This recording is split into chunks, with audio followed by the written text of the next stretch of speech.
And we're back.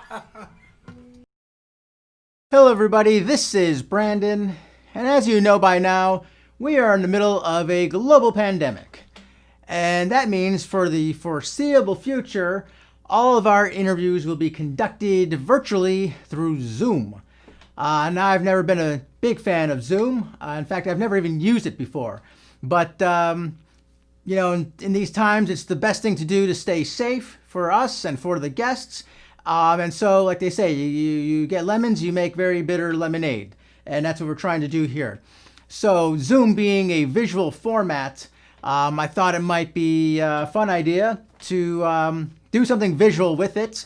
And so I'm inviting all of our future guests and anybody really who might want to play this to play show and tell. And so I've asked our first guest, our first Zoom interview, which was musician Caitlin Edwards, to please bring an item or two to the interview and then show us and tell us about it. So this is Caitlin Edwards, who's nice enough to be the guinea pig for this experiment and first Zoom interview to play show and tell. So here's Caitlin Edwards and the item that she brought for show and tell. Show and tell. And I believe you brought a couple items to share with the audience. Yes. So I found it this time. I found it the Kim Shattuck, the Muffs set list signed by Kim Shattuck.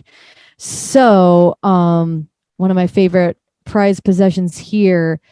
I went to see the Muffs at Reggie's on New Year's Eve back in 2014. I think it was snowy, cold day. I mean, the worst, but I didn't care because I wanted to see the Muffs. They're like my favorite band of all time.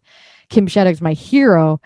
And we went there and I think it was sold out show, almost sold out. I mean, great show. And I mean, me and my friends, we were up there singing every single word. It was the best experience I'll never forget. And then one of my friends was talking to Ronnie, the bass player, after the show. I don't know if he said something like, hey, they're like your biggest fan. And Ronnie goes up to us, gives us these two like set lists, their set list. He gives me and my friends their set list. And then he's like, hey, come on backstage. And I'm like, I'm like, oh my God, here we go. Us? Okay, act normal. Act like you've been there before. Right. And seriously, don't freak out.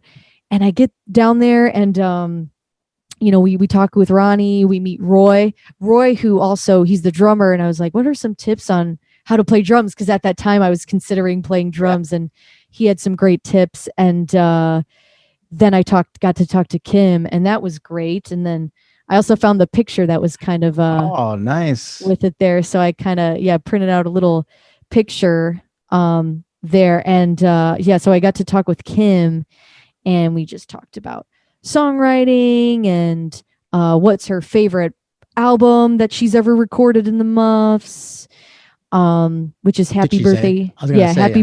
Happy Birthday to Me, the one with the elephant on it.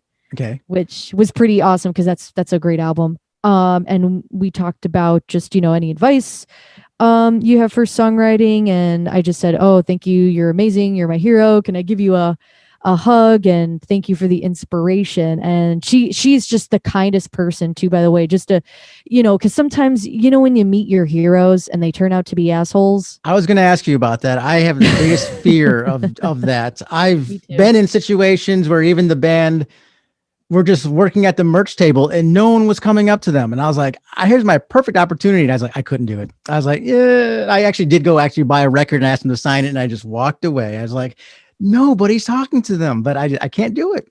But cause I'm afraid they're going to be mean or whatever. And then that's nice to hear that someone that you admire turns out to be really She, seriously, so down to earth. It was like, just like, I got this vibe. I don't know if it sounds weird, but I was like, I just felt like, we could be friends. We could be friends. Like we could totally hang out, or I feel like you're just like a member of my family. Like she was that easy to talk to, and she was so real. Even though I feel like she's just in another world of songwriting and singing. That scream she does. I'm like, yes. I don't even know how she has a voice. Like that's what I'm like. How are you not able to how are you not losing your voice? And she like just it's a said, secret. It's just a secret. Yeah. It's all scar tissue in there. Right? Like, I'm like, I don't think she's ever needed vocal surgery or anything. I don't know. But I mean, geez. One of the things I love about her is she got kicked out of the Pixies.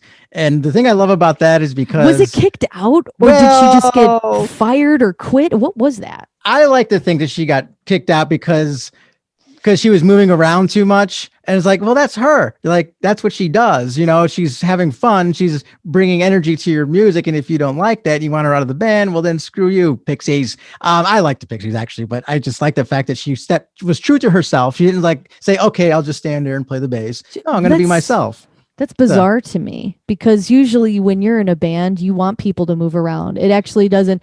To me, if people are just standing there stiff, it's boring. Now, granted, I want people to never had been that band. I don't think they've never really moved around a lot. So maybe it was weird for them. I don't know. You know what? And I was there at Riot Fest.